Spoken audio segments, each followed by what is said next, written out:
Bismillah ar-Rahman ar-Rahim. Alhamdulillah, salatu wassalamu ala Rasulillah. Amma ba'd. Assalamu alaikum wa rahmatullahi ta'ala wa barakatuh.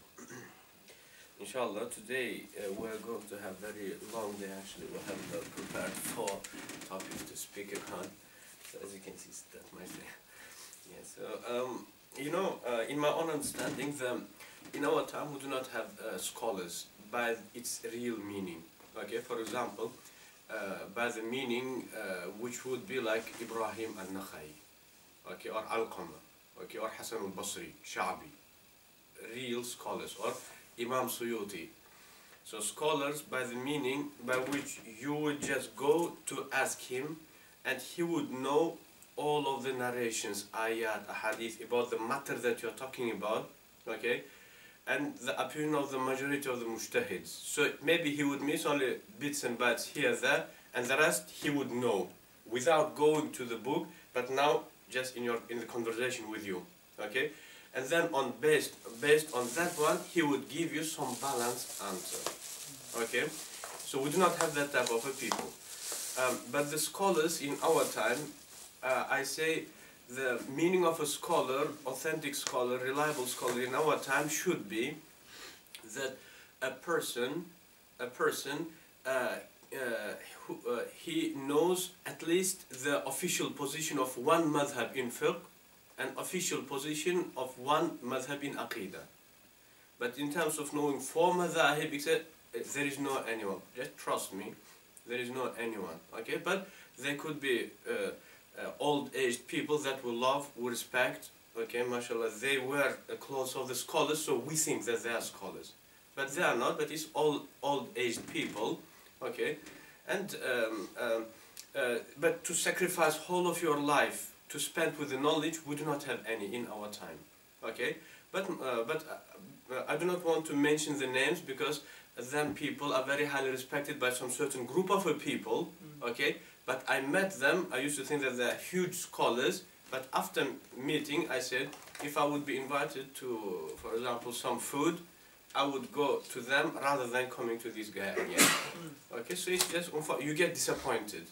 But the followers, as Imam Abu Hanifa narrated hadith from Rasulullah sallallahu alaihi wasallam, okay, saying, حُبُّكَ لِشَيْءٍ يُعْمِي وَيُسِمْ. When you love someone, it makes you blind and deaf. You do not see the weaknesses of that person, of that individual. For you, that is the Shaykh al-Islam, that is the Imam Mujtahid, and that. But I'm just too mature to play that type of games. I passed that age. Okay, so I do not go. So anyway, the knowledge in our time, the meaning of the scholar is the one who can report, declare the mu'tamad official position of one madhab in fiqh at least, and one madhab in aqeeda at least. Okay, for when we say official position, for example, in Hanafi madhab, we may have 3-4 issues. For example, do you know about janazah? Okay, so in Hanafi madhab from Abu Hanifa we have 2 narrations. In one narration, in each single takbir, you have to raise your hand, rafal yadayn 4 times in one janazah. That is narrated from Abu Hanifa through Hassan ibn Ziyad. Okay, but in Zahir Riwayah, Abu Hanifa says Rafal Yadayn is only once. But another narration is also mentioned in some of the books. Okay, so some of the Mawlanas just will go picking up, okay, finding the first book says Rafal Yadayn is Sunnah from Abu Hanifa. That's it. Where Hanafis will follow just emotional thing. Okay, we follow Abu Hanifa. But did you compare this narration to another narration, or is it just first thing you meet that is the truth? Okay, so we have that type of scholars, Mawlana Shuyukh, we have a lot of them. Okay, but you should be very balanced, you know, you have to just go to compare what is the official position. Okay, so that is very important thing. So anyway, the first topic that we are going to talk about is, if you remember, alhamdulillah, we have finished many topics about the hadith, people of hadith. Okay, just finding authentic hadith, does it necessitate that we have to go to practice, etc., as well as weakness of the hadith, does it necessitate the neglecting or etc. We have spoke about all of them. So just on the same line, because last time we were talking about the authentic hadith. Some of them are narrated by both of Bukhari and Muslim, but rejected by ijma. So now it is a time for us just to look into the hadith which is authentic hadith that is neglected, rejected by some scholars, not all but some. But in terms of rejected by all scholars, alhamdulillah, we gave enough examples. Okay, so now it is the time to start off with the hadith that is rejected by only some of the scholars. Okay, so the first one, maybe I would go with Imam of Ahlal Madina. Okay, as you know, there are hadith in which Rasulullah says that there will be a time in which people will be going, traveling, looking for a scholar, and they will not find anyone more knowledgeable than Alimul Madina. Okay, Ibn Uyayna, Sufyan ibn Uyayna, Sheikh al-Islam says that we used to think that it is Sa'id ibn al-Musayyab. Okay, but then when Imam Malik came, then all of us understood that hadith was referring to Imam Malik. Okay, as well as some of the scholars actually say that it is the Imam of Ahlul Bayt, Ja'far al-Sadiq radiallahu anhu. Okay, but the majority of Ahlul Sunnah wal Jama'ah, we say that hadith is referring to Imam Malik. So Rasulullah praised him.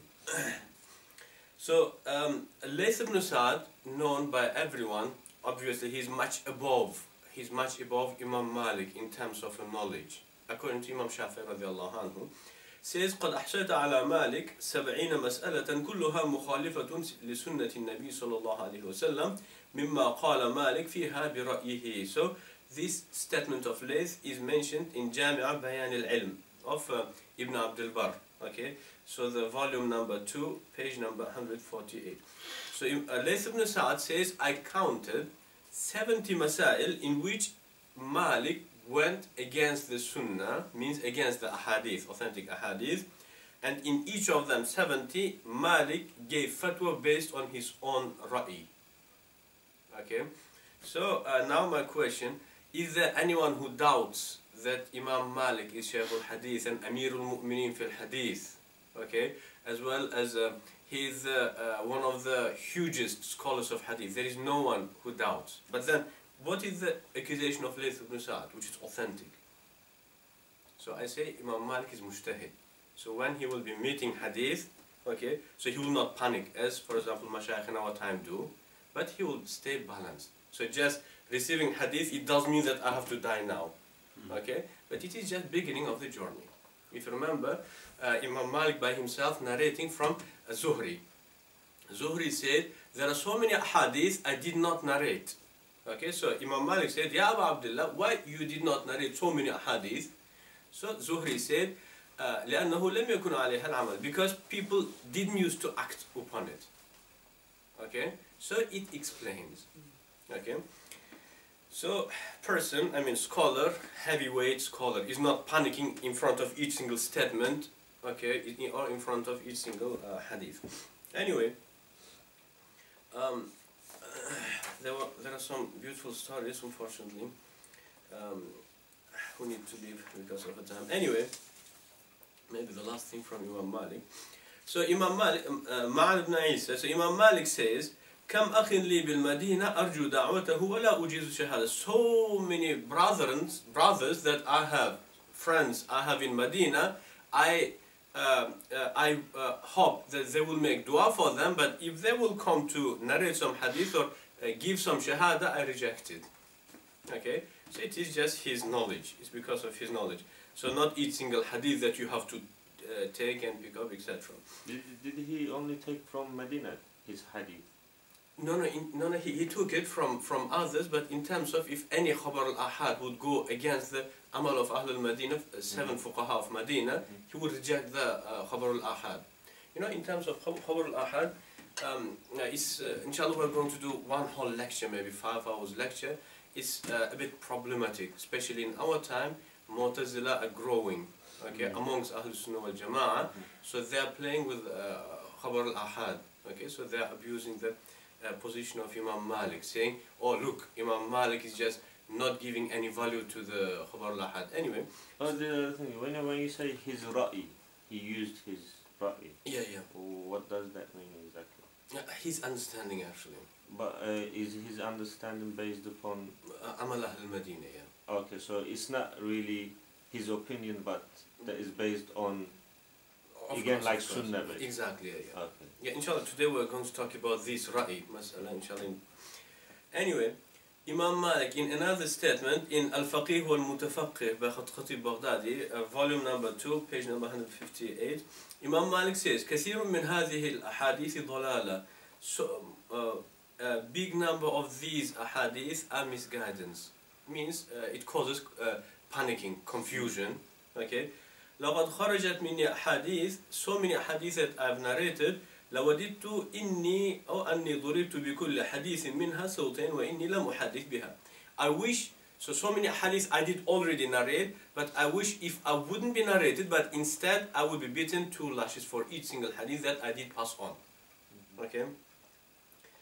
وَلَعَلَّهُ يَطُولُ عُمْرُهُ. Why? Because it could happen that these hadith which will cause a confusion, today we're going to narrate the hadith which causes confusion, okay, it will stay for a long time and it will reach some certain fuqaha, but young fuqaha, and when they will find it, they will not know the meaning of it, or they will not know the reason why we do not act upon it, okay, why we should reject it, and then again he will panic, he will be confused, and he will be ashamed to say, I don't know, and he will give some his own fatwa based on that hadith, and he will misguide the people. Okay? So as you can see, Imam Malik, no one doubts that Imam Malik is the Imam of Sunnah, Imam of the Hadith, so, and he is saying that type of dangerous statements about the Hadith. So it's not that easy, just pick up the Bukhari, or you guys are going against the Bukhari, and Bukhari is God and Messenger, you know, so it's not that easy. Yeah, are these hadith that you're talking about, like there are some hadith which might be abrogated, exactly, or yeah. some mutashabih. Yeah. So that's why they have been careful. Of course. No, look. One thing is quite obvious. So we Ahlul Sunnah, we allow narrating the hadith by its meaning. My question now, do you guys think that each single person from the time of the Prophet till our time understands the meaning of hadith? No way. But do you think that each single person know that he's not understanding hadith? No way. So they will just receive. Imam Ali radiallahu anhu says the narrators of the hadith are 3 types. The people who passed on the hadith in the time of Rasul, not in his time, but in the time of Rasulullah, not the tabi'in, but Sahaba. 3 types. Okay, Imam Ali radiallahu anhu says the first type is, it is the Bedouin who came just to ask one question from the Prophet, spent one night in Medina and then went back. And then he asked the Prophet, Rasulullah replied, and then Bedouin thought that he understood the Prophet and then went back and then narrated the story again according to his own understanding. But he did not understand. Okay, and then that hadith was narrated till our time. Some of them could be in Bukhari, and mashallah, our brothers here, now they are, you know, terrifying us. Oh, there is the hadith. But it's not hadith, but it's understanding of that Bedouin who did not understand. And then Imam Ali said, the second category of narrators of the hadith is a hypocrite in the time of Rasulullah. There were 300 hypocrites whose hypocrisy was known. If you remember, in Ghazwat al-Ahzab, al-Khandaq, when all of them people came, Banu Ghatafan and Quraysh came, okay, so then when Rasulullah started crushing that rock of Salman al-Farsi, do you remember? Said, so when he has beaten it, like it lightened. Yeah. So Rasulullah said, Allahu Akbar, oh Muslims, be happy because Allah granted you the palaces of Kisra. Okay, Sahaba were happy. Okay, and then hypocrites said, oh look at this guy, okay, this whatever. Now today he is going to be slaughtered, and he is cheating his followers by palace of Kisra, etc. And then 300 people left. It's hypocrites. And on top of that, Rasulullah's authentic hadith says there are 12 amongst my Sahaba are hypocrites. Means not known, but there are 300 we know. Abdullah ibn Ubay ibn Salul and all of them hypocrites, but 12 of them are unknown and 8 of them will never enter paradise. And the hadith of some of them is in Bukhari. So Imam Ali says, and the second category of narrators, it's the narration of the hypocrites that we don't know, but they did make up that narration to destroy religion. And destruction of a religion is very well known. What did Paul do with the religion of Isa alayhi salam? We do have Pauls of Islam also. Okay, and what that Sumerian did with the religion of Musa alayhi salam? We have Samaris of Islam also. It is a habit of shaitan. As Allah has a habit of sending messengers, that's how shaitan has a habit of sending messengers, you know. Okay, so Imam Ali says, second category is hypocrites whose kufr was unknown, so they made up a hadith to destroy the religion. So you're saying there were some hypocrites in the society? I did not say Rasulullah says. No, like 300 known, 12 not known, and 8 among them, according to the Prophet, they will never enter paradise. But these hypocrites are not known by people. Yeah, of course, 12 of them. But Rasulullah knew, as well as Rasulullah did pass on. Do you remember Sahibul Sir, owner of the secret of the Prophet? What does it mean? Name of them 12 hypocrites. That is not known. He gave the list to a Sahabi. That is 12. 12 of them. And even if you remember, Umar radiallahu anhu, after the death of the Prophet, he would come to the janazah, and if Hudayfa wouldn't be in the janazah, Umar wouldn't pray the janazah. Because he is one of the hypocrites. Okay, so he did narrate the hadith, you know, and then some of them could be in Bukhari and Muslim also. Okay, so, but how do we distinguish? So that's why we need Abu Hanifa and Malik. Because they just, for example, it's just very pure example. Do you know, for example, an expert of a cars? Just by switching on the car, they know where is the problem. But for us, we have to open and look and check, you know. But they just by switching it off, they say, okay, so there is something. Okay, so Abu Hanifa, Malik, Ahmad, they spent all their life testing the hadith, comparing the hadith. Do you remember Ibrahim al-Nakhai? What did he say? He said, time to time, I get one hadith, but before acting upon it and giving fatwa based upon it, I compare it to 100 of other ahadith. Okay?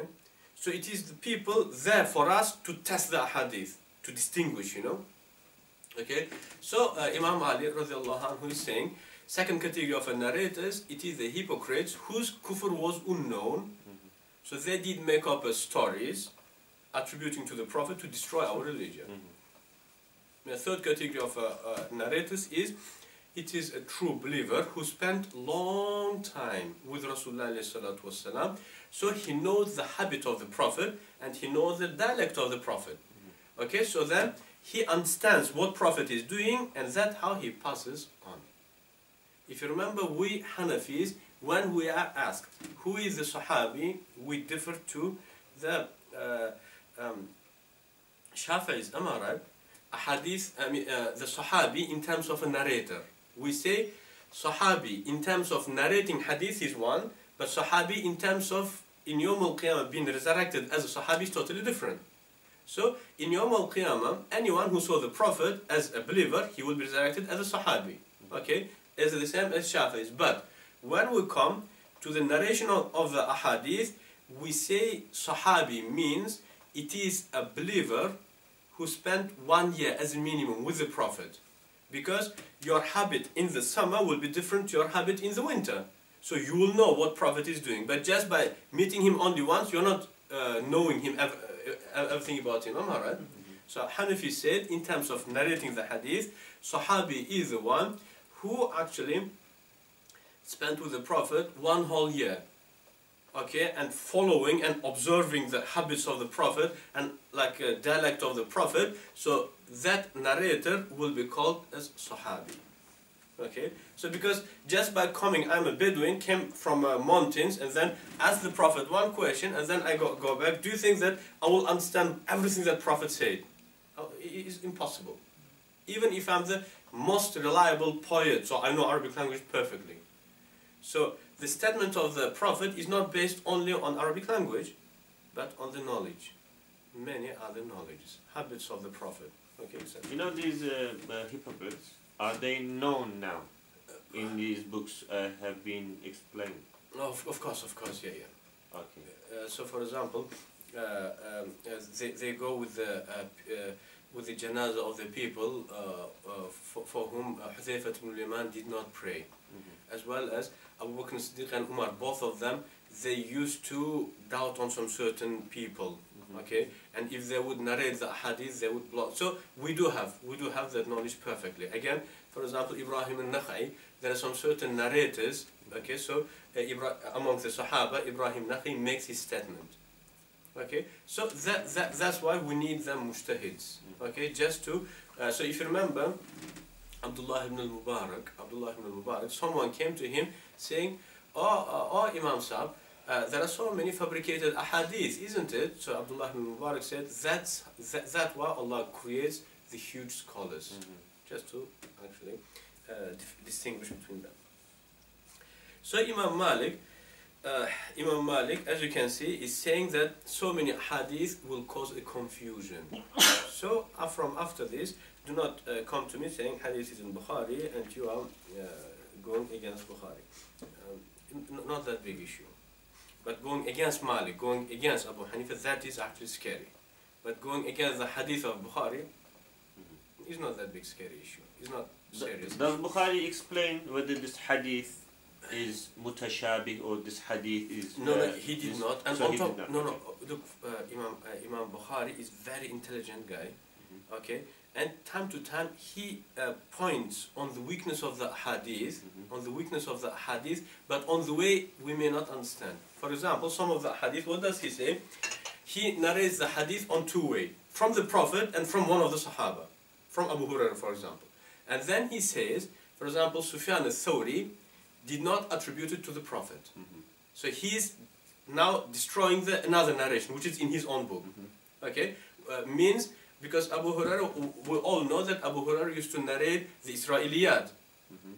Do you understand? So now Imam Bukhari is saying Sufyan did not attribute this hadith to the Prophet, means Abu Hurairah took it from the Israeliyat. But not everyone understands what he's trying to say.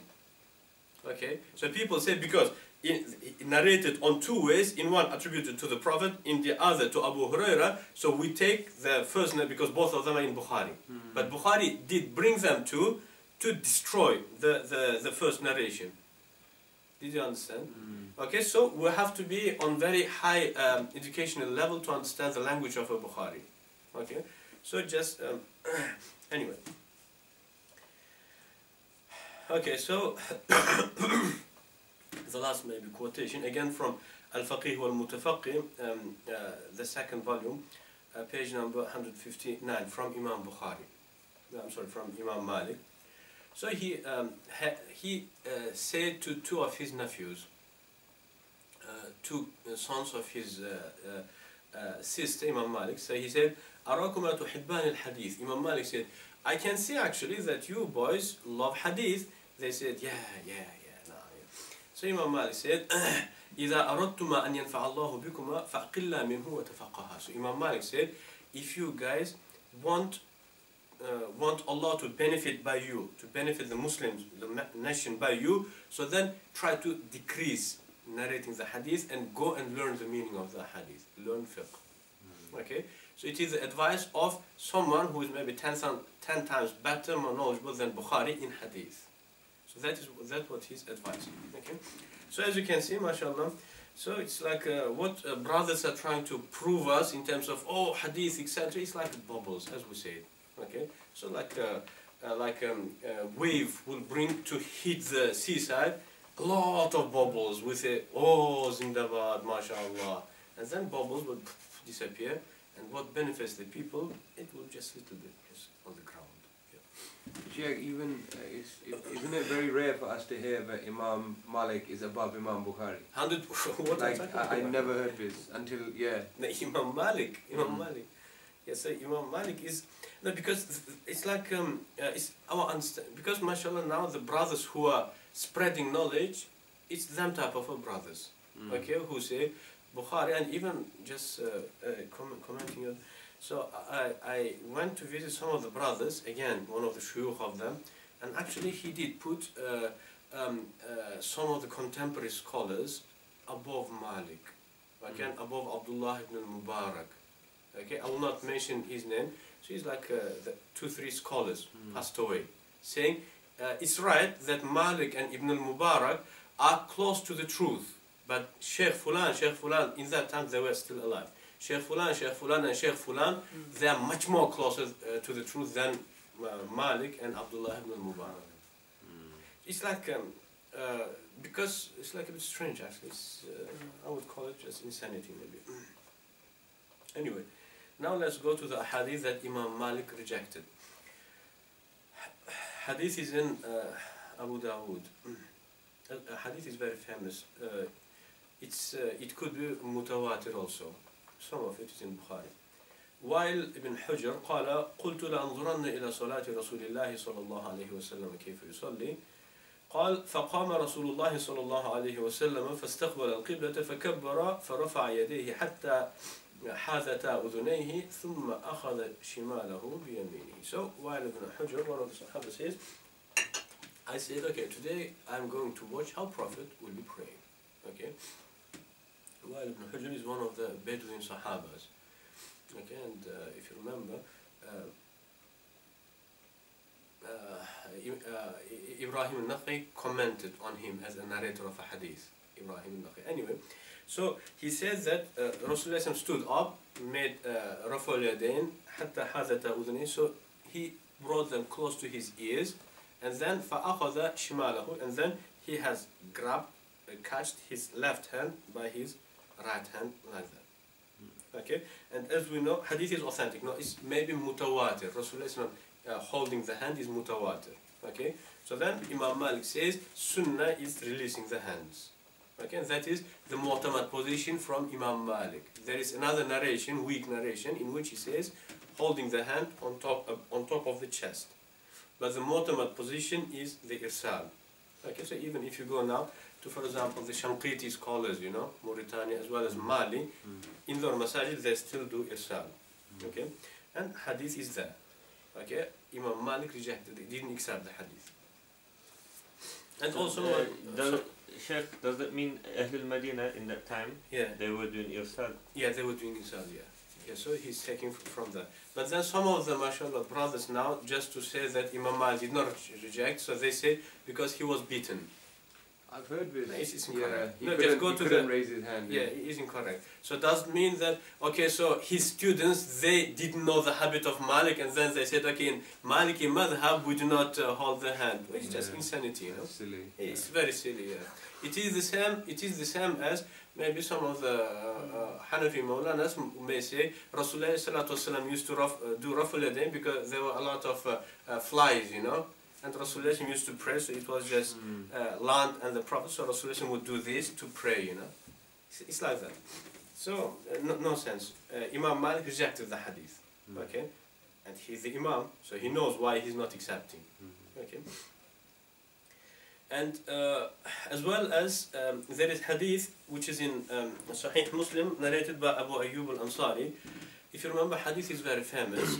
Anyone who fasts Ramadan and after that makes 6 days in Shawwal, so he will get the reward of whole year. Okay, so Imam Malik says in Muwatta, ما رأيت أحدا من أهل العلم يصومها. I haven't seen anyone among the scholars fasting. Means only the ignorant people are fasting. So he says it's not Sunnah. And this hadith is rejected by even Imam Abu Hanif also, because there is a hadith in which Rasulullah says that Siyam was 30 days. But the previous nations, they added up from the beginning extra couple of days, from the end of extra couple of days, it became 40 days. All people be noted that fasting is 30 days. Abu Hanifa said, if we take this hadith says 30 days fasting and after that 6 days extra. So it's going to damage the number of the fasting. So Abu Hanifa said fasting in the day of Shak is makruh and fasting after Ramadan is also makruh. Okay, so both of Malik and Abu Hanifa rejected this hadith. Okay, but Sahibain said just to combine between this hadith and the hadith of not destroying the number. So they said, if you want to fast the 6th of Shawwal, detach it, separate it from Ramadan, as well as do not do it sequentially, but do one day Relaxing 3-4 days, another day, relaxing 3-4 days, another day. Did you understand? So actually, just to take it as it is, so Hanafis didn't take, Malikis didn't take. So it's like 30 days of Ramadan, 1 day Eid, after that 6 days sequentially. We did not take it. Malik didn't do, Abu Hanifa didn't do. They have their own reasoning for that. Hadith is rejected by Malik. But this hadith, is this chain, is it authentic? It's, of course, it's in Sahih Muslim, it's authentic hadith, yeah. Okay. Sahih Muslim, yeah. The next hadith is narrated by Tirmidhi and Ibn Majah and Hakim في المستدرك, and Imam Abu Abdullah Hakim says Sahih al-Isnad ولم يخرجه, also authentic hadith, but Bukhari and Muslim didn't narrate. Anyway, عن عمر بن الخطاب رضي الله عنه قال سمعت رسول الله صلى الله عليه وسلم لا يقاد الوالد بالولد. So as you know, for example, let's suppose that if father kills his son, so we Hanafis as well as Shafi'is, we say there is no revenge. Okay, father will not be taking revenge from him. Okay, hadith is there. Rasulullah says there is no revenge on the father from his son, because of his son. If father kills his son deliberately, okay, so we do not take revenge from the father. Maybe if we find that he actually wanted to commit that like a murderer, so we as Hanafis, we may jail. Okay, we may do some other like punishments just to stop him from harming the society, but we never take revenge from him. So that's the thing about Shafis also. But Imam Malik said there is revenge actually, so we take revenge. Yeah. So only the condition with Imam Malik, as long as he did it deliberately, with no any mistake or etc. Okay, he did it deliberately, we take revenge. Hadith rejected by Malik. Okay, hadith is authentic again. Another hadith, Rasulullah ﷺ is saying, "Sallu khalfa kulli barrin wa fajr." Pray behind each single obedient and disobedient imam. Okay, hadith is narrated through many ways. This narration is in Dar Qutni, but it's narrated as a mursal as well as it's narrated as marfu from Abu Huraira also. Okay, so then Imam Malik says it's not permissible to pray behind a person who is disobedient, fasiq. Rasulullah says pray behind the fasiq also.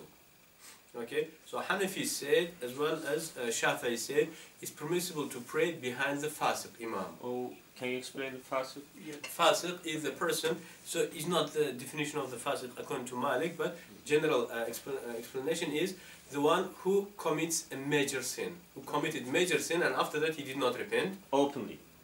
Yeah, so we know. Okay, or the one who is insisting to commit a minor sin without repenting. Okay. So that is the fasiq, that's it. Okay, but Imam Malik says the fasiq is the one who commits a sin by one of his limbs. So it is in slandering the people. But if it is, for example, arrogance and that type of thing, which is not by one of the limbs, so then we can pray behind him according to Malik.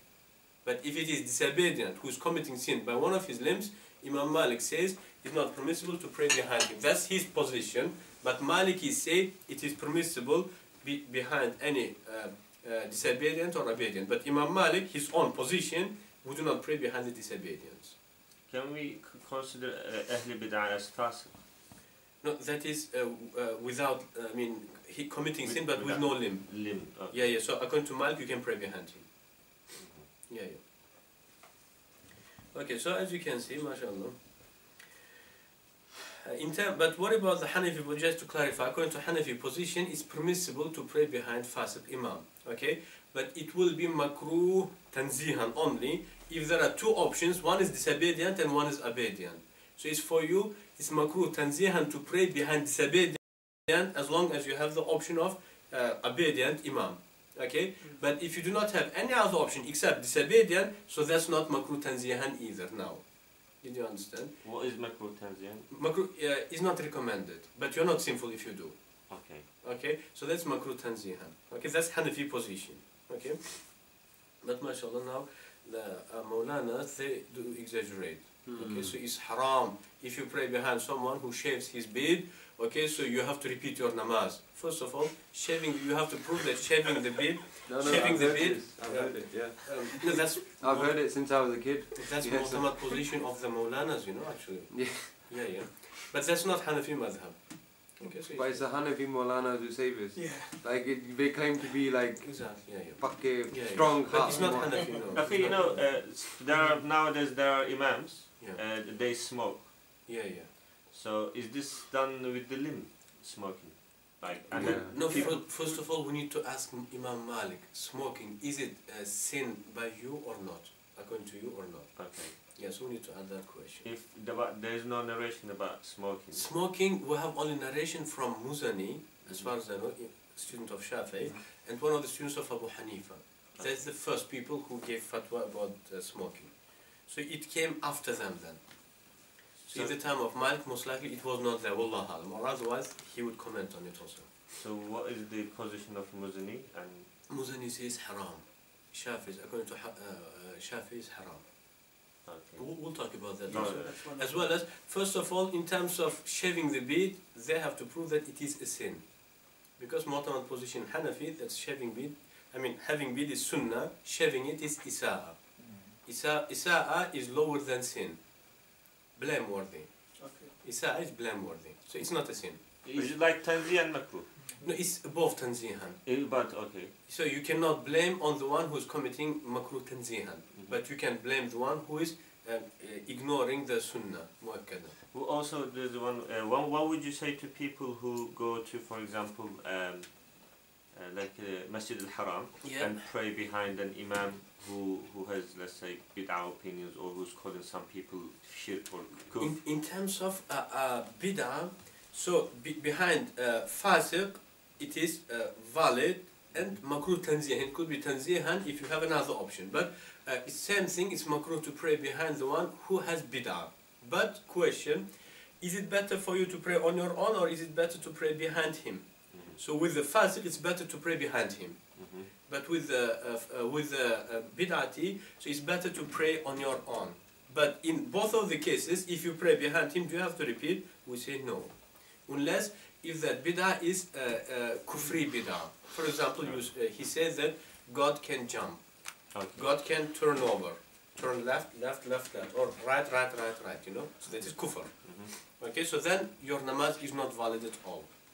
Even if you pray, you have to repeat. But that is about the bid'ati, kufri bid'ahs.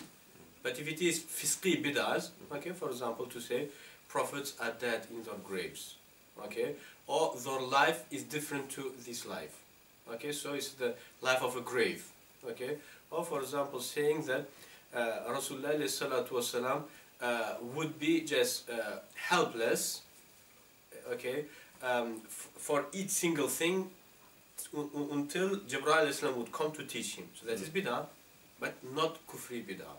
Because each single prophet is granted the knowledge. And that knowledge, he has got an access to that knowledge anytime he wants. So he has granted that knowledge. Okay?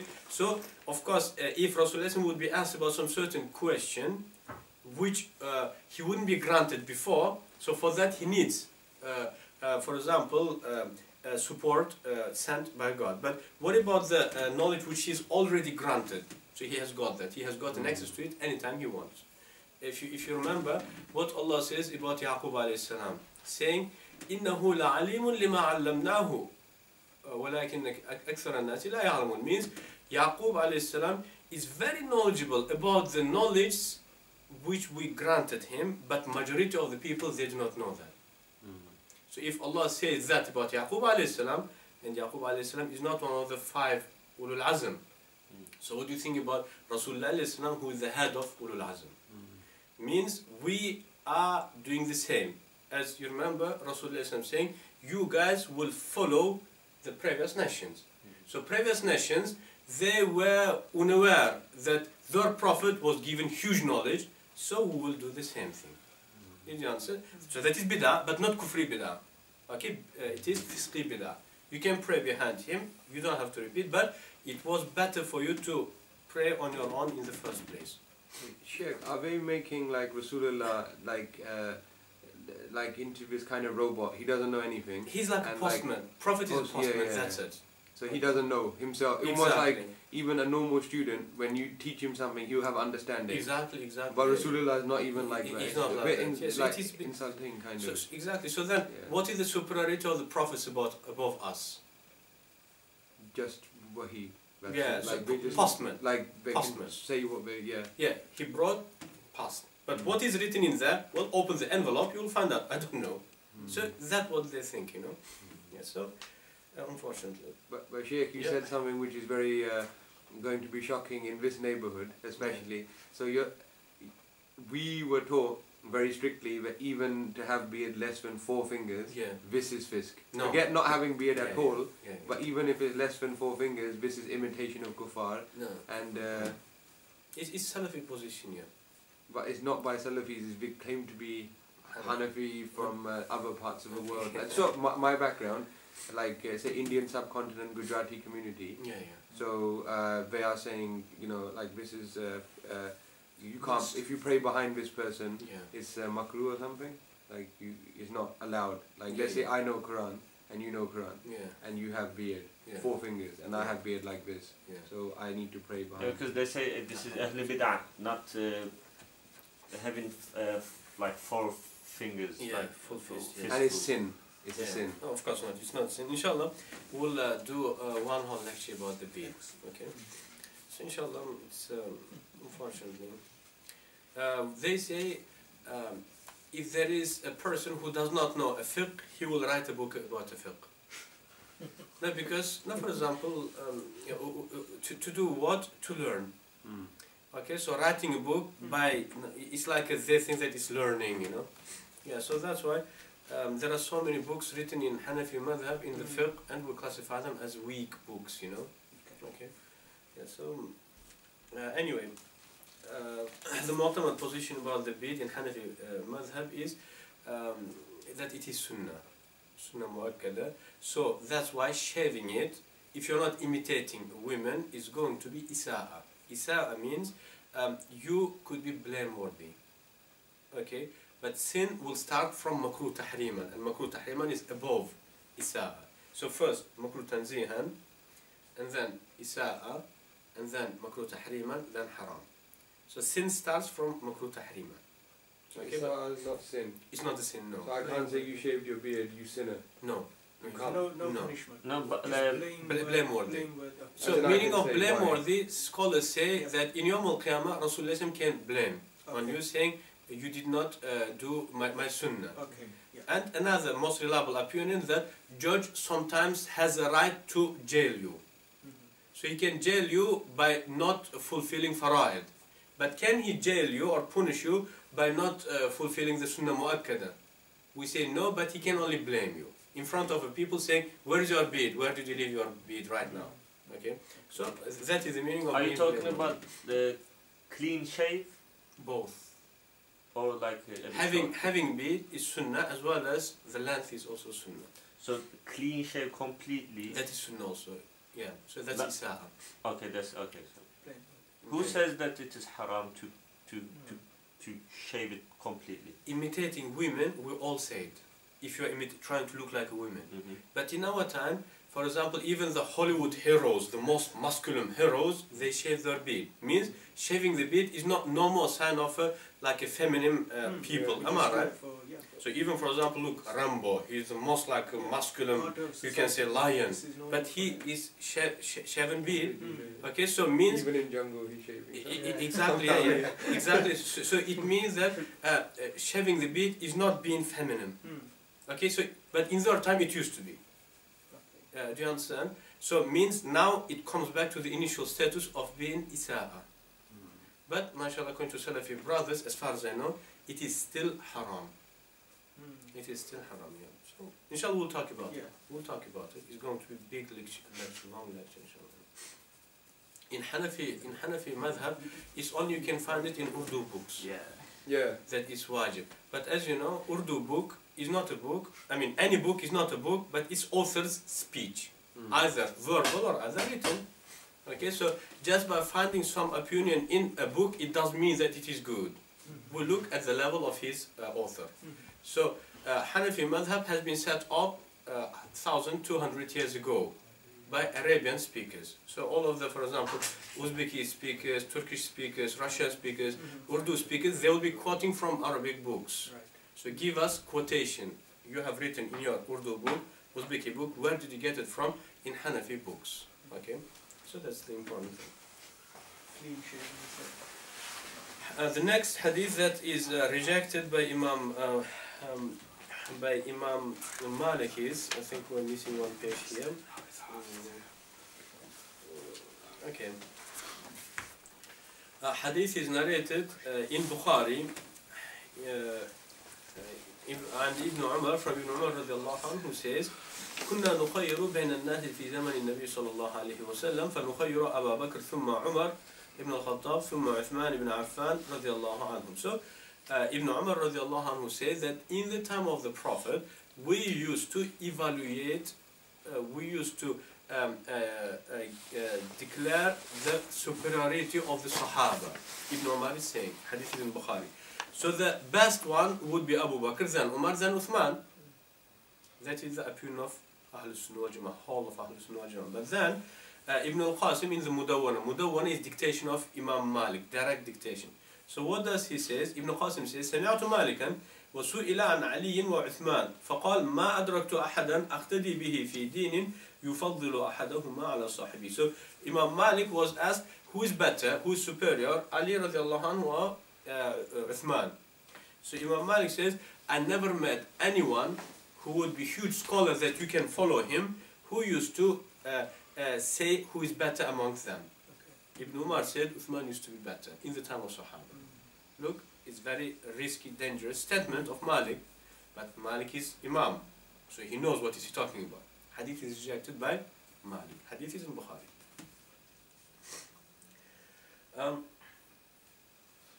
عن عقبة بن عامر الجهني رضي الله عنه يقول 3 ساعات كان رسول الله صلى الله عليه وسلم ينهانا أن نصلي فيهن أو نقبر فيهن موتانا حين تطلع الشمس بازغة حتى ترتفع وحين يقوم قائم الظهيرة حتى تميل الشمس وحين تضيف الشمس للغروب حتى تغرب. Hadith is narrated by Imam Muslim. Rasulullah forbid us to pray in 3 times as well as to pray janazah namaz also. Hadith is accepted. Hanafis will act upon it. Shafis, Hanbalis also. 3 times is haram times. One is when a sun is rising. So as soon as small bit of sun will be shown until you will be unable to look at it directly. Okay, so something about half an hour, haram time.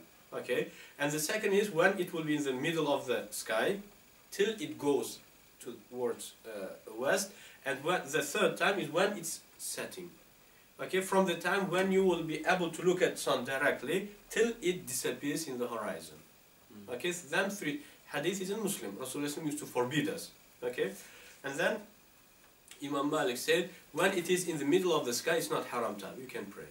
So hadith is rejected by Imam Malik. Hadith is in Muslim. Yeah. Is this for like Asr time, the last one? Yeah, yeah. But what if you haven't prayed Asr? You can pray only the Asr of that time. Yeah, that's of that day. Yes. That, no, yeah, correct. Yeah. So as you can see, it's not that easy thing to say. Okay, Hadith is in Bukhari, or it is in Muslim, so act upon it. So Malik, Imam of Sunnah, is rejecting so many Hadith. Okay, so Imam Shafi'i Sahib. Okay, Imam Shafi'i, he is respected by everyone. By the fuqaha because he's mujtahid, by muhaddithin because he's the imam of the sunnah, as well as by Sufis because Sufis believe that do you know there are rank of the awliya. So the highest rank is qutub, okay, and the second rank is 2 imams, and third rank is 4 aqtab, 4 awtad. Sufis believe that Imam Shafi used to be one of them 4. So he's accepted by everyone. Imam Malik used to be qutub according to the Sufis. Right. The top. Okay, anyway.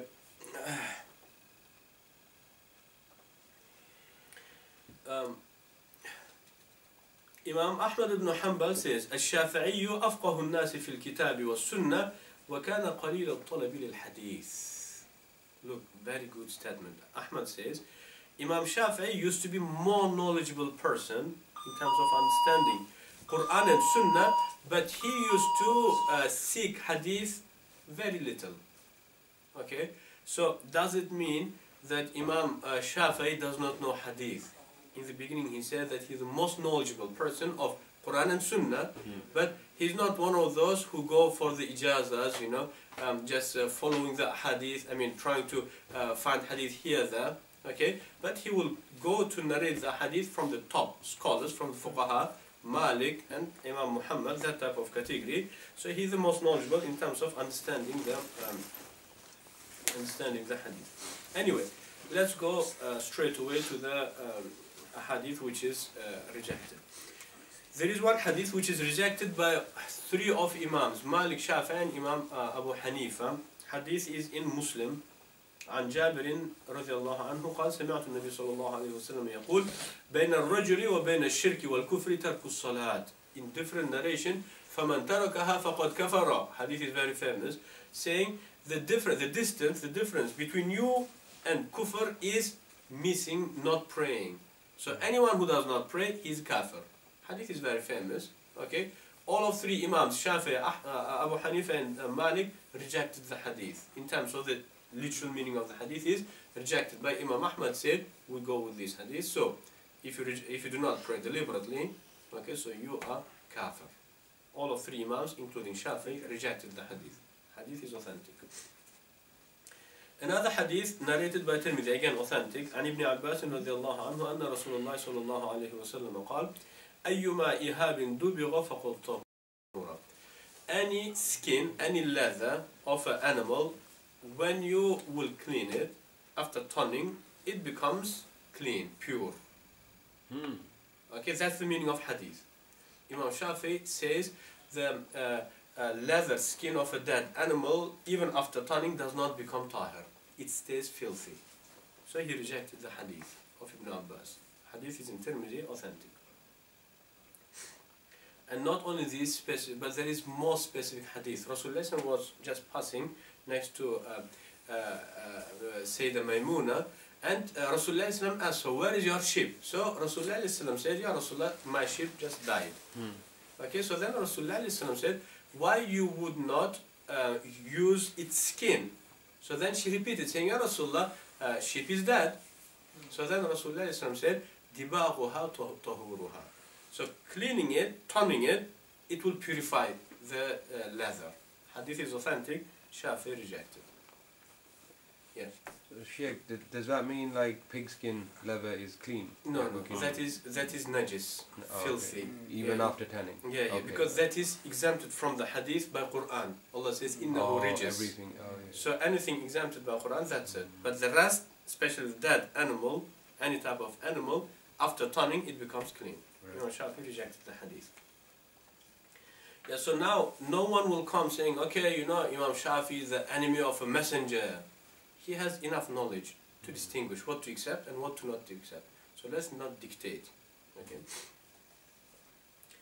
Okay, another hadith. عن عمرو بن شعيب عن أبيه عن جده. This chain, عمرو بن شعيب عن أبيه عن جده. If you know, there are two types of hadith, Sahih and Hasan. So the top level of the Hasan chain is عن عمرو بن شعيب عن أبيه عن جده. So the second top one is Buhz ibn Hakim عن أبيه عن جده. Okay, so the top, like Hasan hadith. Anyway,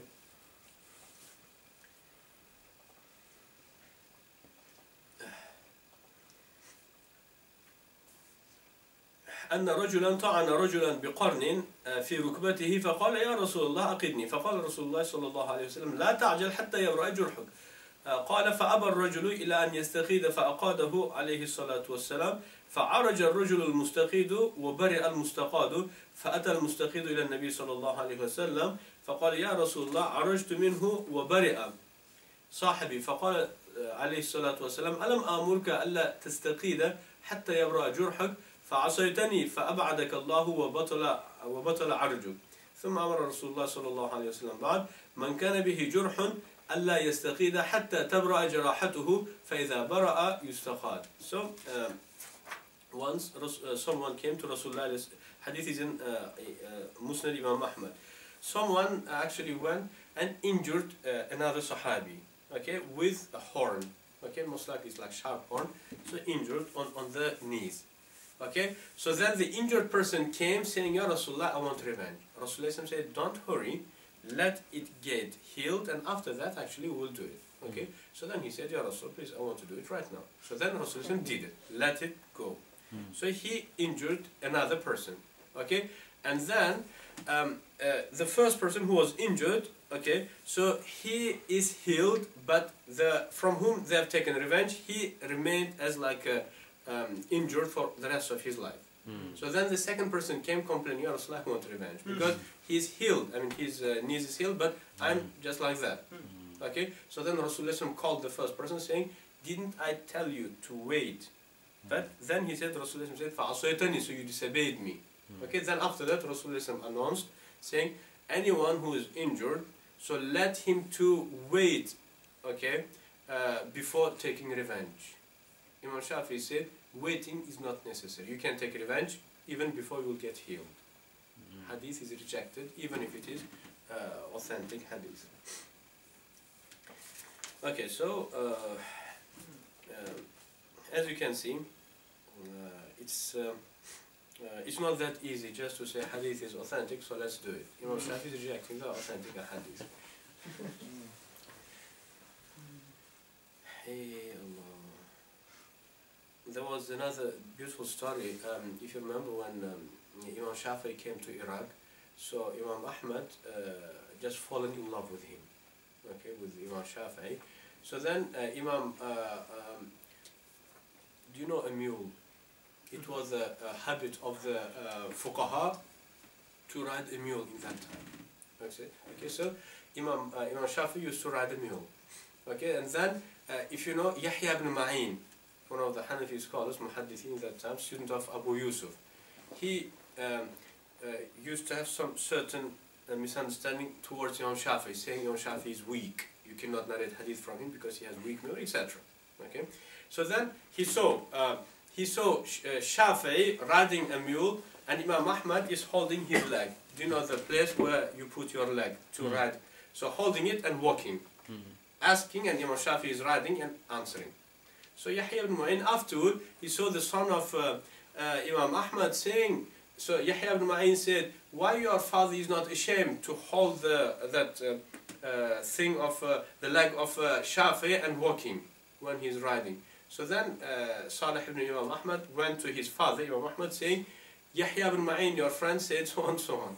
So then Imam Ahmad said, go pass it on to him, saying that if you want to understand the ahadith that you are narrating, so come and hold another leg of Imam Shafi.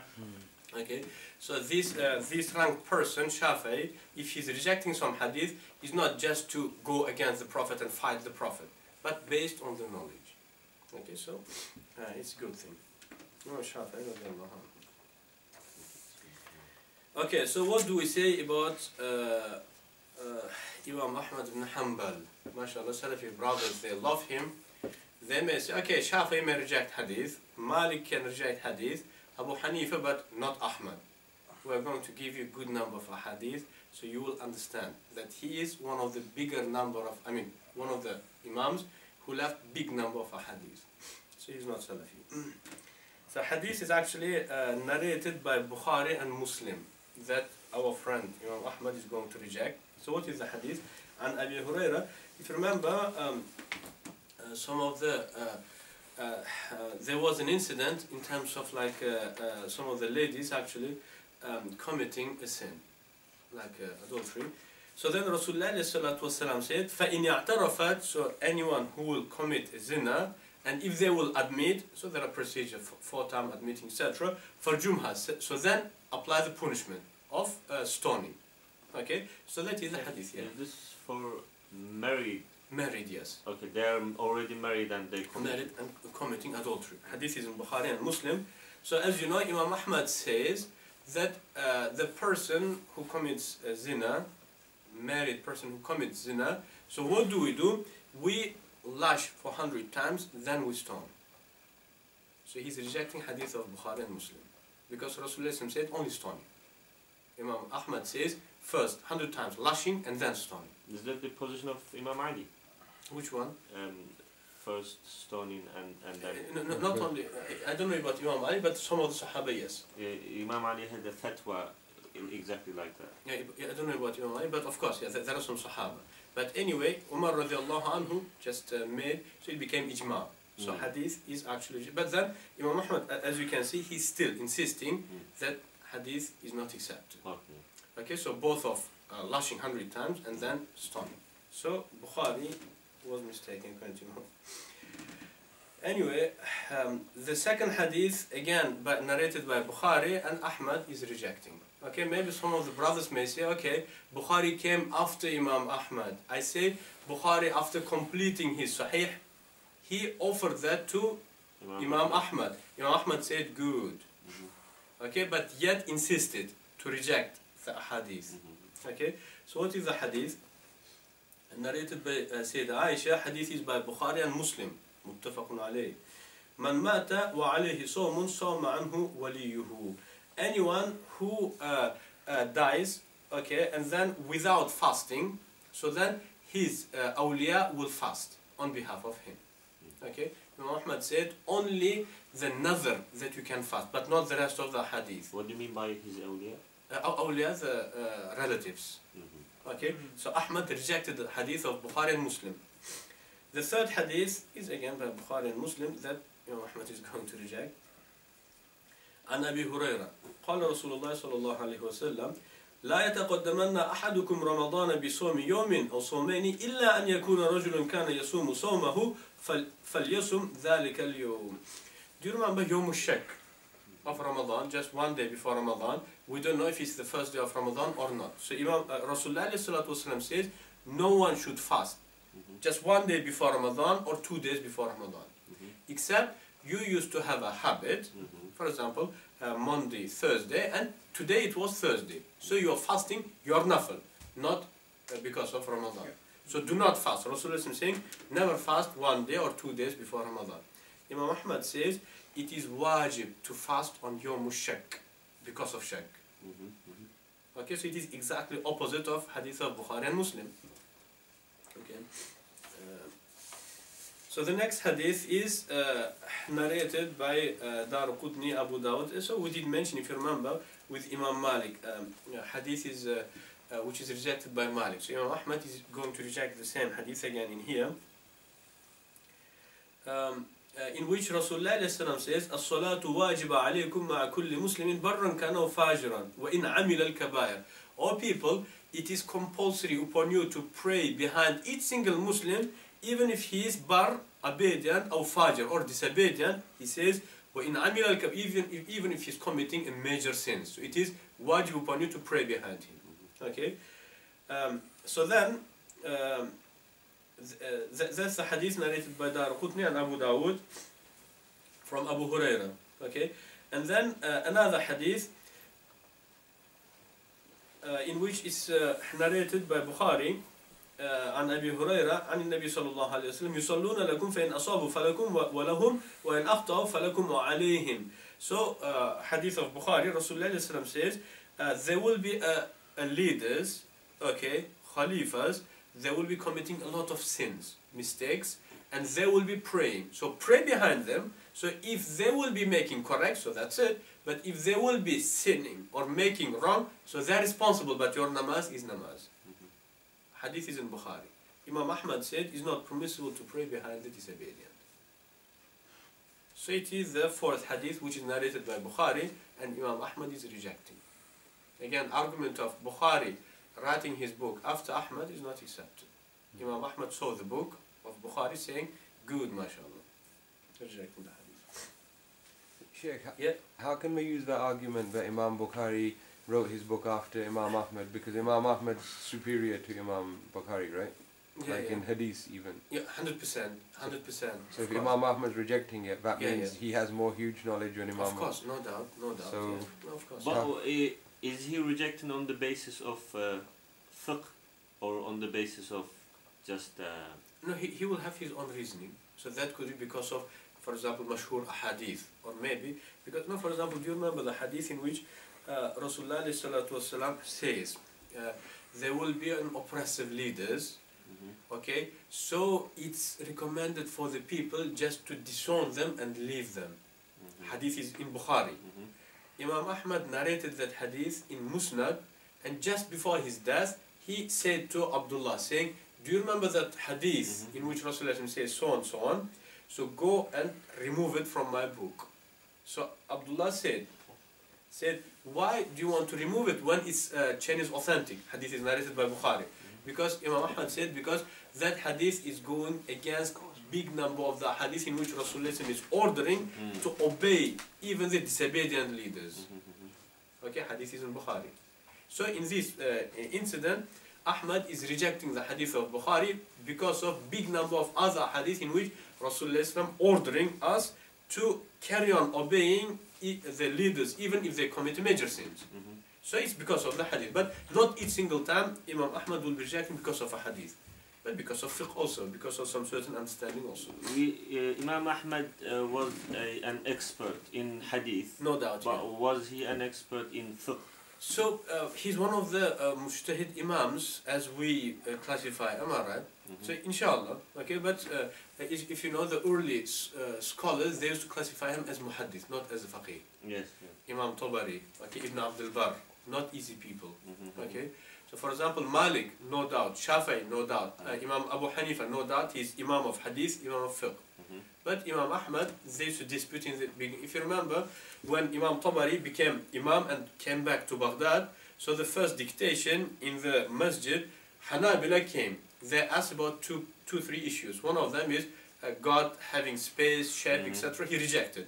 And the second question, Hanabila asked, what do you think about Al-Faqih Imam Ahmad? So he said, I've never heard any of the scholars classifying Ahmad as a faqih, but he's muhaddith. So Hanabila stoned him.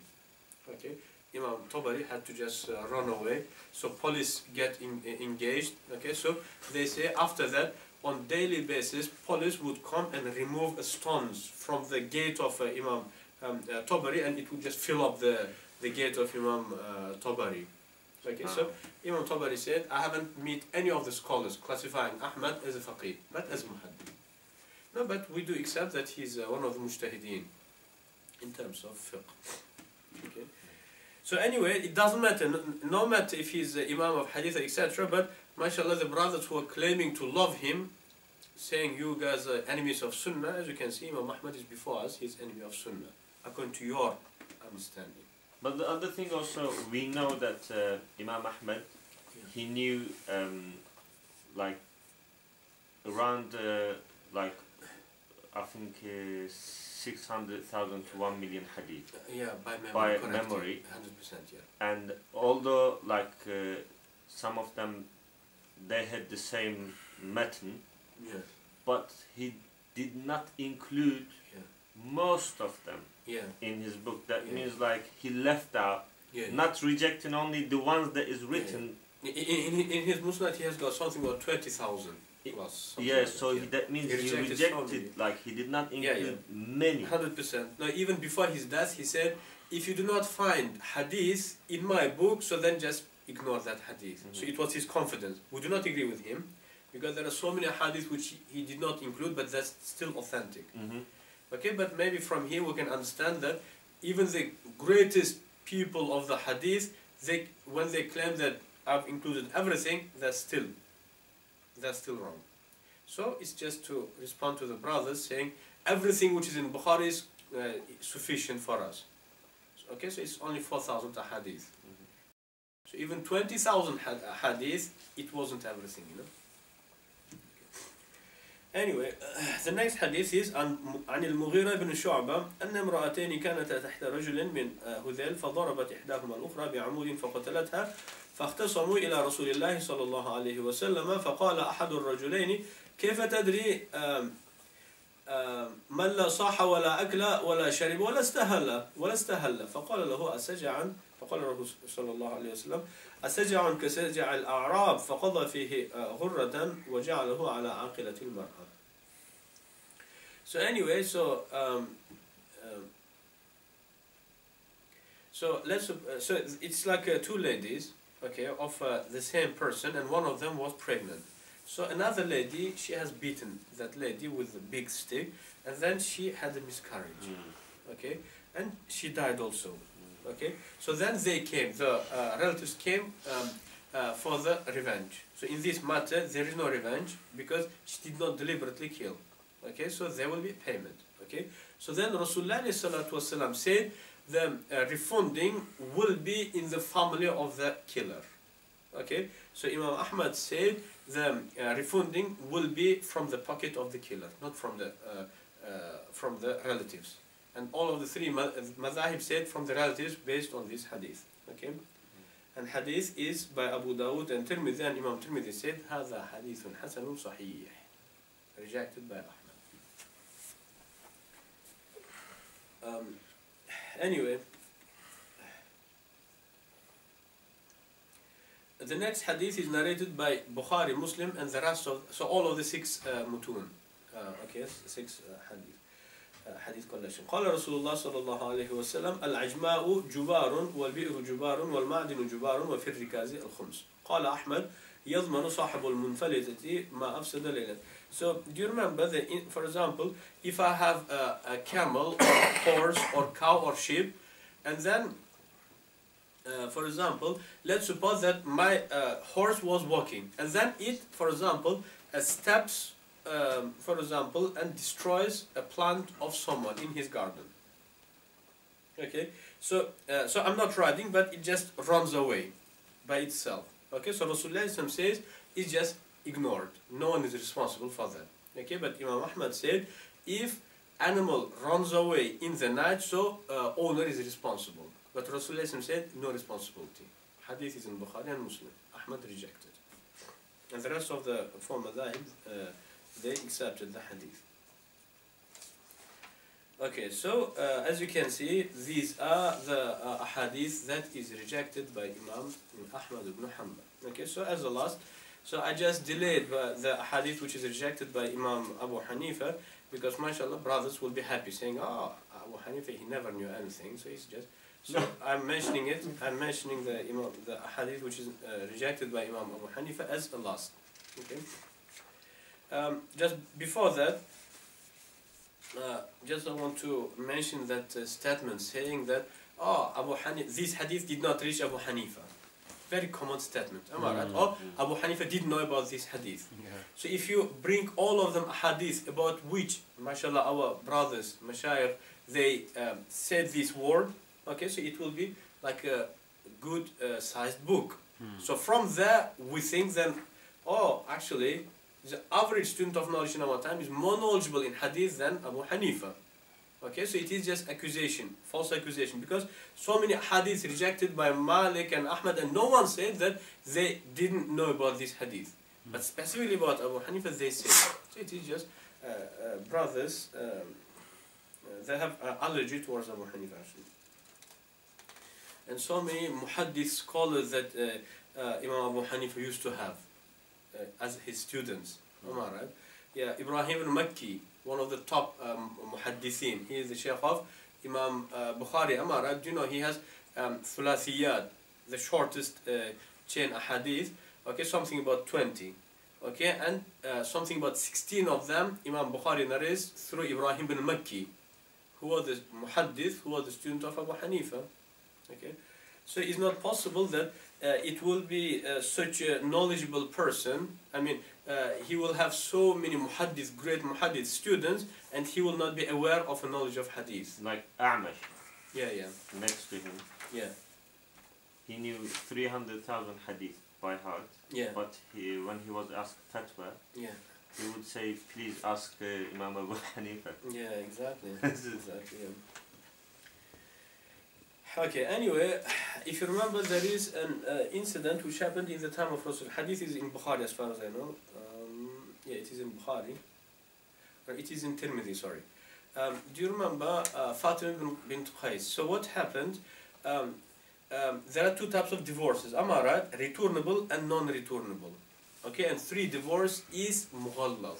Okay, so then there is an incident in which in non-returnable divorce, okay, Rasulullah ﷺ judged in his time, saying that there is not any maintenance requested from the husband, okay, after non-returnable divorce, okay. But Abu Hanifa says after non-returnable, after both of the divorces, husband is still responsible to maintain till wife completes her waiting period, okay. It is the position of Imam Abu Hanifa, okay. But Sayyidah Fatima bint Qais, one of the ladies, Sahabiyat, she actually narrates hadith in which she was divorced, okay, for 3 times in one narration. In one narration, divorced just as a bainuna, okay, like a non-returnable divorce. So then Rasulullah ﷺ said, there is no any maintenance for you from your husband. Hadith is in Tirmidhi, authentic. Abu Hanifa says there is a maintenance, okay. So Abu Hanifa rejected. So just to clarify why Abu Hanifa rejected the hadith. Same incident happened in the time of Umar radiallahu anhu. Some of the Sahaba divorced his wife, okay, by non-returnable way, okay. So then Umar radiallahu anhu said, you husband still have to maintain your wife till she completes her waiting period. Then that Fatima bint Qais, she came and narrated that hadith, which is in Tirmidhi. So then Umar radiallahu anhu said, we are not going to neglect the Sunnah of the Prophet and not the Book of God because of the statement of some lady, and we don't know, maybe she forgot. This statement is in Bukhari, okay. And then Sayyidah Aisha as well as Abdullah ibn Mas'ud, they both of them went to that lady Fatima bint Qais to say, fear God, what type of stories are you narrating from the Prophet? Rasulullah never did it, but he did it with you because you have very sharp tongue. Okay, so because of that, Rasulullah did it only with you, but it's not something general.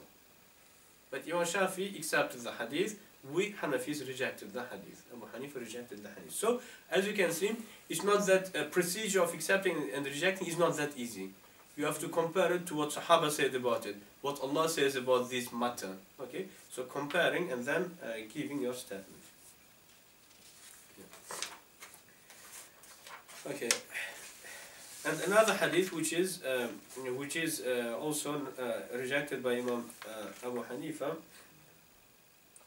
If you remember the hadith in which Rasulullah ﷺ says, أيما رجل يرتد عن الإسلام فدعه فإن عاد وإلا فاضرب عنقه وأيما امرأة ارتدت عن الإسلام فدعها فإن عادت وإلا فاضرب عنقه. So Rasulullah is saying any man, okay, will cause a ridda, murtad. So then call him back, and if he does not accept, so then apply the punishment. After that saying, and any lady does the same, so call her back. If she does not accept, then apply the punishment. Okay, hadith is authentic. Abu Hanifa said the female murtad will not be punished. Okay, well, he has got his own things. If you remember, the many hadith in which Rasulullah, even during the battle, forbidding the Sahaba from killing the women. Okay, and even once in Khaybar, once Rasulullah went after conquering the Khaybar, okay, so Rasulullah saw one lady killed in the battlefield. Rasulullah was very angry and he said, Ya Allah, I am disowning whatever these people did. I did not order them to do so. And then Rasulullah gave really hard time to the Sahabi who actually killed the lady, okay, non-Muslim lady. Okay, because of that type of a hadith, so Imam Abu Hanifa rejected this hadith, even though if it is authentic. Okay, so that these other hadith which is rejected by some of the scholars, not everyone yet. But you know, by saying Imam Abu Hanifa rejected, yeah, does that mean the whole Hanafi school rejected? Or this one, yes. Okay. This specific hadith, yes. But there are some certain hadith Abu Hanifa rejected. No, for example, 6 days in Shawwal. Abu Hanifa rejected, but we Hanafis accepted. like but in different Imam way. Muhammad and Imam Yusuf. Abu Yusuf, yes, them two, yeah. So we follow the opinion of Sahabini. Okay. Yeah. Or another hadith in which Rasulullah says that reading Fatiha and Qul Huwallahu Ahad and Mu'awwidhatain in the grave, there is some reward. Abu Hanifa rejected. Abu Hanifa said it's makruh to read Quran in the graveyard. Sahabin accepted the hadith, and Mu'tamad in Hanafi madhab is the Ra'yu Sahabin, opinion of Sahabin. So it's permissible to recite Quran in the graveyard. So we're different to Hanbalis and Shafi'is, because Hanbalis and Shafi'is, they never go against their imams, but we do go against Abu Hanifa in some certain issues. Okay. By following Sahabain or Also, sorry, Sheikh, one question. Yeah. Can we say that, like, let's say, Maliki school, or Shafi'i school, or Hanafi school, is not only based on the opinion of just one Imam? Shafi'i and Hanbali is like that. Okay, so... Or only Imam Shafi'i and only Imam Ahmad. Okay. I don't know about Maliki, but Hanafi is definitely not. Hanafi is there are many Imams of there. Of course, yeah. And all of their consensus or their opinions matters. So it's not like you're not following just one person. No, not Hanafis. Malikis, I don't know, but with Shafi'is and Hanbalis, 100% is like that. Okay. They follow only Imam Shafi'i in Shafi'i madhab, and in Hanbali they follow only the opinion of Imam Ahmad. Malikis, I don't know what do they do, but in Hanafis we do not follow only Imam Abu Hanifa. But there is a very important difference, because people think they're just following Imam Abu Hanifa. Yeah, which is incorrect. This is very. Yeah. But with Shafi'i madhab and Hanbali, that's what they do actually. Okay. They never go against their imams. Okay, so now actually, after all of them lectures, I hope that I could prove my point. Okay, just authenticity is not everything, as well as weakness is not enough for us to say, okay, we're not taking it. Okay, but there are many other procedures. So many weak hadith accepted by ijma, so many authentic hadith in Bukhari and Muslim rejected by ijma, as well as Imam Ahmad, Imam of Salafis, Imam of Hanbalis, rejecting so many hadith which is in Bukhari and Muslim. Okay, so Bukhari and Muslim does not mean that Qala Allah. Okay, so Allah did challenge the human being by his book and not by the book of Bukhari, saying, لا يأتيه الباطل من بين يديه ولا من خلفه. It is the book, and challenge you guys to bring something similar, and it is the book that never can be error in that. Okay, and that challenge is related to Quran and not to any other book. Okay, so let's try to know the value of the books. Okay, so just if we say Bukhari's book there is no error, means we went and we actually stood against the challenge of God, saying, oh God, you did challenge us, there is a book. Do you understand? So so it is a bit strange statement. Anyway, maybe a couple of last hadith. So not only, so if they are not, if they are rejecting, for example, all of, so it's not all the time that they will reject all of the hadith, but there could be some certain hadith they will accept only some of the meanings. Okay, for example, hadith is narrated by Imam Abu Dawud and Aisha. Rasulullah ﷺ says, أَيُّمَا امْرَأَةٍ زَوَّجَتْ نَفْسَهَا بِغَيْرِ إِذْنِ وَلِيِّهَا فَنِكَاحُهَا بَاطِلٌ. Any lady that marries of herself without permission of her awliya, parents, so then her marriage is not valid. Now, no one accepted this hadith as it is. Why? Because when Rasulullah says any lady, any female, it includes 4 categories of females. Am I right? One is virgin, non-divorcee. Okay, and the second is virgin and divorcee. Okay, and the rest of the 4 categories. Okay, so each imam accepted only one category, but hadith never referred to one of them 4. Am I right? It included everyone. Okay, so for example, we say Imam Shafi'i says hadith in here is referring only to one category, which is the non-divorcee lady, virgin. Okay, but what about if she's brainy or non-brainy? He said doesn't matter. Okay, and Imam Abu Hanifa said hadith is referring to non-brainy lady, means immature lady.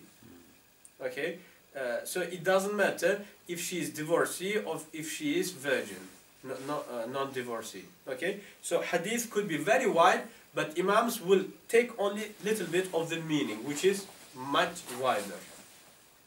Okay, or maybe inshallah we can give the last hadith as an example, so it will just give us an understanding. Do you know there is hadith in which Rasulullah says, hadith is in Abu Dawud from Abu Hurairah, لا وضوء لمن لم يذكر اسم الله عليه, saying anyone who does not mention the name of Allah, so his wudu is not valid. Okay? No one accepted it except Imam Ahmad. And the rest of the scholars, Shafi, Malik and Abu Hanifa, they said hadith means he does not have a perfect wudu. But hadith means no any wudu, including perfect and valid also. But Imam said in here Rasulullah meant the perfect, not valid. So Rasulullah is not rejecting the validity, but he's rejecting being perfect. Like the other hadith which said لا يؤمن أحدكم. Exactly, yeah. Or for example, لا صلاة لجار المسجد إلا في المسجد. So the namaz of the one who lives next to the masjid, his namaz is not namaz. All of the scholars, including Imam Ahmad, said not perfect namaz. It's not a perfect namaz. Okay? So having hadith and being authentic, it does not mean anything. There are many other procedures to be applied. Okay? So alhamdulillah, inshallah, I hope that it will be more than enough for us to understand. Okay, so the level of the hadith and the level of the fiqh, inshallah. And today we're going to, most likely we will not go to the next topic, and the next topic was about the differences between the fuqaha and the muhaddithin in terms of accepting the hadith. If it will be necessary, inshallah we will do it maybe in the future. But we'll go to the another subject, is about the hadith, which is related to our time, inshallah. Sheikh, one last question. Yeah. You know, you said there are people, they take Bukhari as like equal to Quran. They are doing, no, they do not say it, but practically that's what they are doing. Isn't it then ironic that because Quran is mutawatir, yeah, and Bukhari is khabar ahad? No, they do not accept it. What did they say? They say that Sahih Bukhari accepted by everyone, so that is mutawatir, as well as brothers who are using Bukhari as a proof, they say that khabar ahad gives us certainty. They do say that. Khabar ahad gives us certainty. You mean 100%? 100%. Yeah, they say that. Huh? Yeah, they all say that. But Ahlal Hadith and the Salafi brothers. We'll talk about it, inshallah. In London, we all say that. Yeah. Anyway. No, not in London, it's everywhere. Salafi brothers say that khabar ahad gives you certainty. Because they confuse everyone on this. All the scholars of hadith, yeah, they disagree with that. Of course, 100%. So how can they say it? Like, because we took the knowledge from these scholars. Like, let's say. Is it like Albani only? No. I'm saying, like, you know, if we go to like Khatib al-Baghdadi or Ibn Salah. Or Ibn Hajar Asqalani. Ibn Hajar. Yeah, everyone says it's just dhann. So then how can... So even Ibn Hajar Asqalani goes one step further, saying there is no even dhann. Except if there is some proofs beside the chain. Zan is doubt?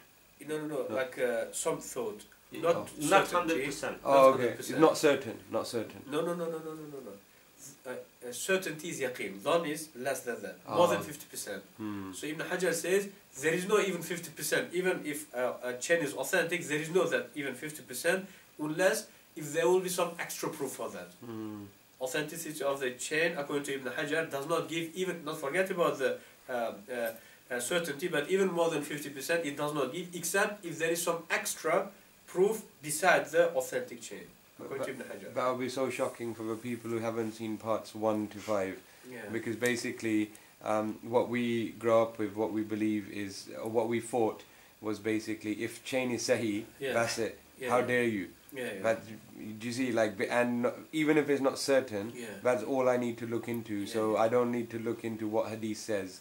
And but Ibn Hajar is saying that's just half, less than half the battle. Of course, and there's so much more. Of course, it is in his book called Nukhbatul Fikr and Nuzhatul Nazar. Nukhbatul Fikr is one of the most like famous books in our time, So we need to research more actually to understand. I advise the brothers to research more about the hadith and knowledge of hadith, science of hadith. So just hadith being in Bukhari does not mean much, It means that it's authentic. And authenticity doesn't give much thing, according to your own imams, including Albani and Sheikh Ibn Baz and the rest. Inshallah, next time when I will come, inshallah, I will try to do the lecture about the Khabar al-Ahad. and I will give you so many hadith which Albani just rejects, even if its chain is authentic, it's only because it's going against the aqeeda, Salafi aqeeda. So then, where is the certain ahad giving certainty? So it's not that, but ahad, if it falls into our direction, so then it's certainty. But if it goes against, so how can? That's that's a bit similar to there were lots of like muhaddith during the time of, for example, like Salaf, but they were like or Mu'tazila or Shia, so they would take the hadith which would look conform to their own views. So in each single generation they used to do the same. Yeah, rather than being objective. That's why we don't take the hadith from these people because they are biased in the ilm al-hadith. But it's a big emotional blackmail, because if we respect Bukhari, so then they're just blackmailing us basically and saying, oh, look what you did.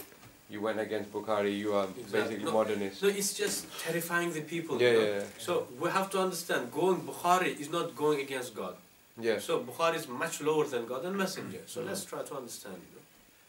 Like, for example, we can take hadith from Ahl Bid'ah, but let's say there's a Shia hadith, but the hadith will not be related to let's say the praising of Ahl Bayt.